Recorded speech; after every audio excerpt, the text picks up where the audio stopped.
Hey guys, before we start today's episode, I want to clear something up really quick. This video is going to be talking about a film stock called Lomography 92. It's Lomography's newest C41 color film. Now, Lomography kindly sent over a roll for me to shoot and review before it actually released, but it was a prototype roll. So there is going to be a different name on that roll, but I want you guys to just know that this is still Lomography's Lomography 92 film stock. But with that said, enjoy the episode.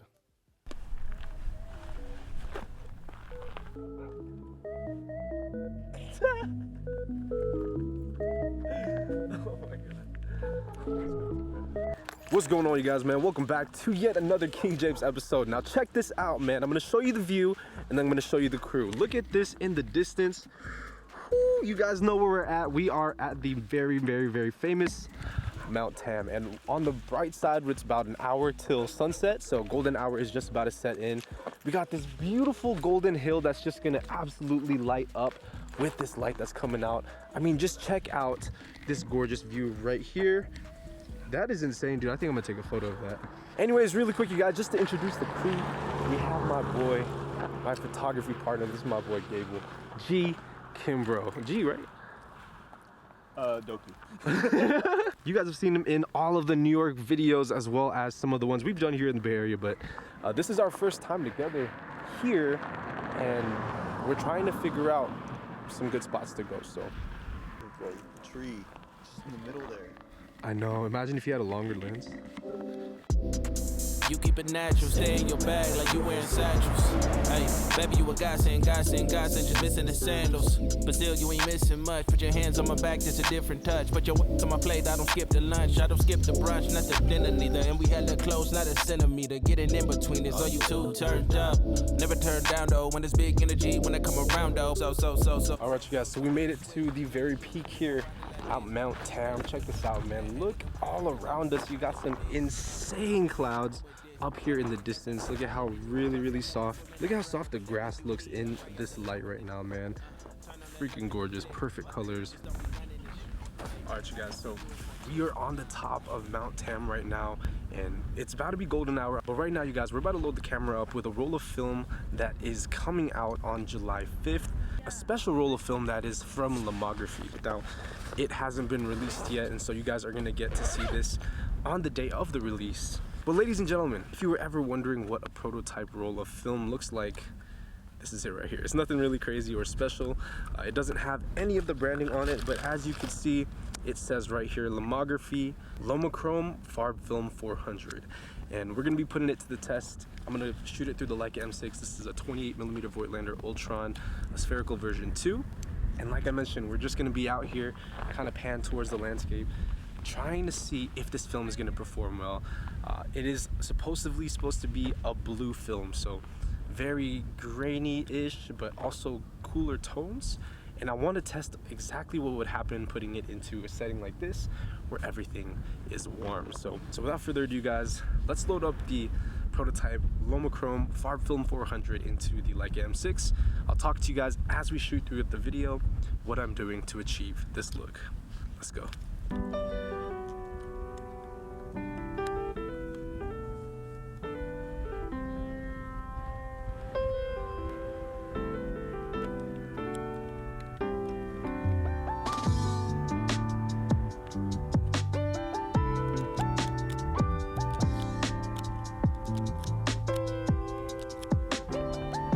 All right, so the sun is getting better every single second that passes by. But I don't know if you guys can see that way in the distance there. You got these really beautiful clouds. This mountaintop here in California is known to kind of get all the Pacific Ocean fog into these hills, just like that right there. And it looks magnificent. So what I'm gonna do is I'm just gonna pretty much walk around this area, work it a little bit, and we're just gonna take some photos.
Guys, so I am on 15 shots right now as we speak. I'm hoping we still have a few frames left by the time the sky gets lit up with these crazy nice colors.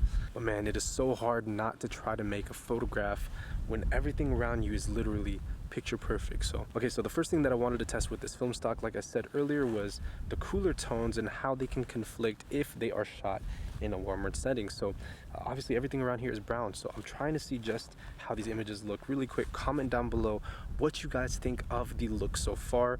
If it looks good, does it look bad? Let me know in the comment section down below. What do you think of this place, bro? I could be here all day. I'll pitch me a tent up here. Pitch you a tent? Pitch me a tent.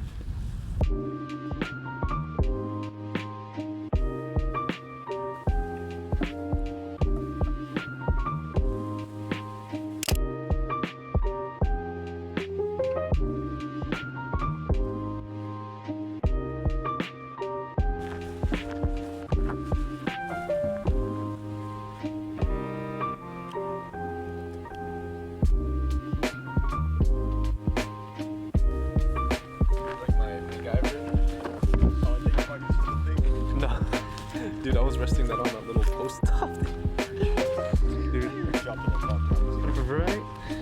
This is what the camera was sitting on just now, y'all. What a G. But dude, look, the clouds are getting colorful. It's time to shoot, baby. It's time. Let's do this.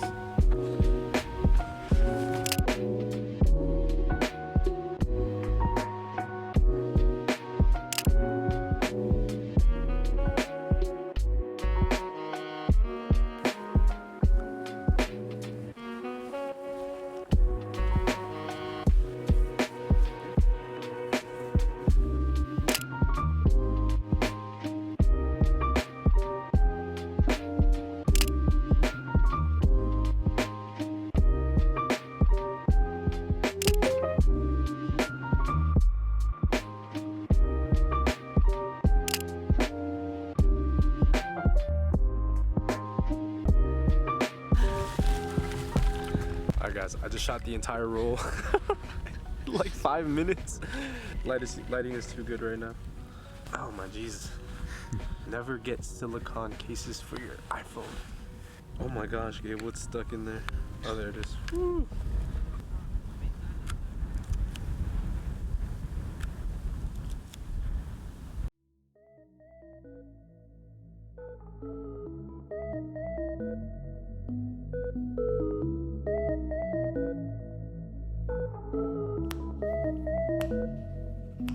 All right, you guys, so we are back home now, and I want to talk a little bit more about Lomocolor 92, share my thoughts on what I think of it, but also share where this ranks in the world of film stocks. I definitely think this is a very unique film stock with a look that isn't always going to be maybe in demand, but it's definitely something that can be really beautiful when used in the right situations. Now, the day of going out to Mount Tam, I actually reached out to Lomography because we got to shoot this film a little bit early before it actually released. And I wanted to gather in some intel on, just some tips that I could use to get the best possible results with this film stock. So I messaged Lomography and I said, hey guys, what are some things you guys can tell me about this film stock that could help me get good results? And basically they replied with, this film stock can be a little grainy. It also has nice cool tones to it, but most importantly, it could use a stop of overexposure. And to me, that was huge because that in itself was something that I was very curious about, because the images that I've seen prior to the release of the film stock all looked really well exposed. Now, something kind of interesting happened, as more of these shooters started to roll out their Lomocolor 92, I started to see a trend where the colors from it ended up being a little bit dark and muted, I guess you would say. So I took that information and I used it when I went out to Mount Tam to photograph. Now, obviously with Lomography saying cooler tones, you'd think that everything would be a lot more blue. So naturally, I wanted to put that up against something extremely warm. How about a sunset on top of a mountain here in California? Well, ladies and gentlemen, after shooting Lomocolor 92 in a warmer environment, I found that it gave me some really interesting results. Now, first things first, I didn't shoot the film stock at 400 ISO. Even though it is a native 400 ISO film, I actually shot it at 200 ISO, giving it a one stop of overexposure. Typically, when you overexpose color film, you're gonna get, most of the time, I would say like a softer color. Some may even say it's like pastel looking, and I wanted to see how it performed with a stop of overexposure. So every shot that you are seeing in this episode was shot at 200 ISO. Now, in the end, I think that played a huge role into how the images ended up looking. Upon first glance at the scans, I noticed that the colors from Lomo Color 92 were a little bit muted. I would say they're like that neutral feel. There definitely was like an aspect of, it almost looked like there was a natural fade to it. Like if you were to go to Lightroom and then fade it out, that's kind of what it looked like, just getting the scans back. And on top of that, the cooler tones were very apparent. Now, another really important thing to mention is the grain. The grain on Lomo Color 92 is very interesting. It's typically a little bit heavier than I would prefer, but it gives it a very unique look. And when you pair that up with, I think, that one stop of overexposure, it really helped bring out some of that light. This film stock, just from the one roll that I've been able to shoot, I could tell you need to feed it a lot of light, just because it can get grainy, and when things get grainy and it's underexposed, it gets really muddy. Not saying Lomo Color 92 is that way, but typically with most film stocks, it can get really muddy if you end up underexposing. So to stay on the safer side, my personal recommendation would be to feed it light. Give it one stop overexposure, shoot the entire roll at 200, or even just overexpose in camera. Secondly, Lomo Color 92, I noticed when I put the images in post, I needed to adjust the contrast a little bit. And it all has to do with that natural fade look that you get from it. I think for sure when you first get the scans back, adding that contrast allowed a lot of that fade to kind of dissipate, and you're left with a little bit more of a cleaner image. But that's one of the things that I really love about Lomo Color 92. It has this fade that gives it a very dreamy look. Now, of course, that depends as well as your subject and the location, but that dreamy look that you get where the colors are just magnificent. You know, obviously it is a little bit more cooler, but because we were shooting sunset and everything was warm, there's different elements that seem to be much more cool, like the clouds in the background. They had a bluish tint to them. Whereas the grass in front, all of that nice soft grass looked like a golden retriever's coat. It just looked really soft. I honestly really like the way Lomo Color 92 looked. It's a very unique look to what most film stocks will offer on the market today, but that's pretty much it, you guys. Straight out of the box, it looks great. It could use a little bit of work in post, but to be honest, man, Lomo Color 92 is just a fantastic film stock. Now, for me personally, would I shoot this film stock a lot? Honestly, I think I would. Maybe just if I was going out for fun and I wanted to capture nice, dreamy kind of feeling images, yeah, I'll go for Lomo Color 92. But it's not a film stock for me that I would shoot maybe on an everyday basis. For sure, it's one of those specialty film stocks that you can save for a really nice occasion. Where I think the film stock ranks in terms of, you know, what's in demand and what everybody wants to shoot versus kind of like the very specialty films, I think it sits somewhere in between, maybe closer to the higher demand side, because I noticed this style of photography online recently where people are using like Cinebloom and kind of these nice, you know, dramatic looking images.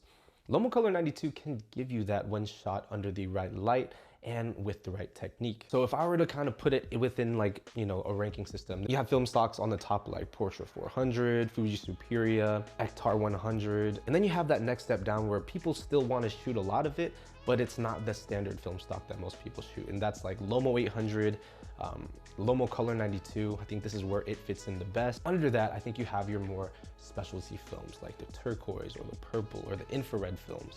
The film stocks that give you a really unique look to that specific film stock, because even though Lomo Color 92 can give you a very unique look to it, it still is a C41 color film that can be used for a wide array of things. I think it's a really good film stock overall, and I highly recommend anybody out there to give it a shot. So that is going to wrap it up for me, you guys. I hope you enjoyed this episode.